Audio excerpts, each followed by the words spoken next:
Assalamualaikum warahmatullahi wabarakatuh. Halo semuanya, perkenalkan nama saya Siti Jenar Maharani dari kelas 2A Fakultas Hukum Universitas Surya Kencana. Di sini saya akan mereview materi hukum pidana pertemuan ke-7 dengan dosen pengampu Profesor Dr. Hajah Heni Nuraini SHMH dan asisten dosen Dr. M. Rendi Aridayandi SHMH. Di pertemuan ke-7 ini, yang pertama, kita membahas mengenai cara-cara melakukan pembaharuan KUHP. Cara-caranya, yang pertama ada kriminalisasi. Maksud kriminalisasi di sini yaitu suatu proses pembaharuan di mana suatu perbuatan yang tadinya bukan merupakan perbuatan yang dapat dipidana, namun dengan berkembangnya masyarakat, perbuatan itu menjadi dapat dipidana, di mana contohnya Undang-Undang Nomor 1 PNPS tahun 1965 tentang penodaan agama. PNPS di sini jika sekarang maka dikenal dengan Kepres atau Kepres atau keputusan presiden. Yang kedua ada melalui dengan cara dekriminalisasi. Dekriminalisasi ini yaitu suatu proses pembaharuan yang tadinya suatu perbuatan itu dapat dipidana, namun dengan berkembangnya masyarakat, perbuatan itu menjadi tidak dapat dipidana atau bisa disebut sebagai membandulkan delik. Contohnya, pasal 534 KUHP terbatas hanya pada petugas atau penyuluh keluarga berencana. Selanjutnya yang ketiga ada melalui cara rekriminalisasi. Rekriminalisasi ini yaitu suatu proses yang tadinya perbuatan itu dapat dipidana. Karena perkembangan masyarakat, maka perbuatan itu menjadi tidak bisa dipidana. Lalu kemudian karena perkembangan masyarakat lagi, perbuatan itu dapat dipidana kembali.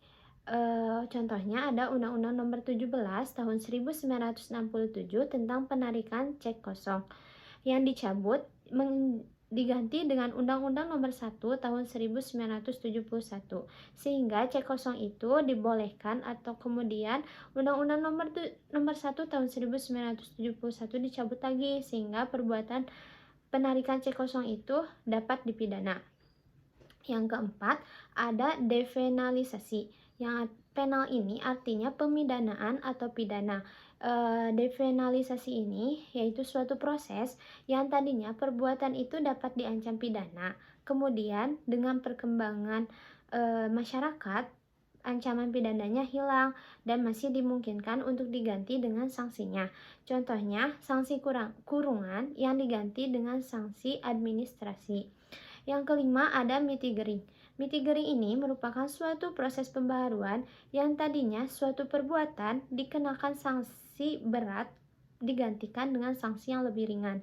Contohnya, pidana mati dapat digantikan dengan pidana seumur hidup. Lalu selanjutnya mengenai metode pembaharuan KUHP. Ada 3 metode. Yang pertama ada evolusi atau evolusiones.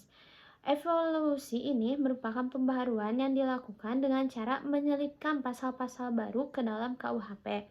Yang kedua ada kompromis. Kompromis ini artinya yaitu pembaharuan yang dilakukan dengan cara menambahkan atau menyelipkan bab baru dalam KUHP-nya.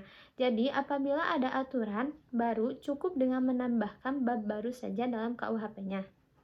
Yang ketiga yaitu secara global, yang artinya pembaharuan hukum pidana yang dilakukan secara keseluruhan, baik itu pasalnya ataupun babnya, baik itu hukum pidana material maupun hukum pidana formal. Yang selanjutnya ada periodisasi pembaharuan KUHP.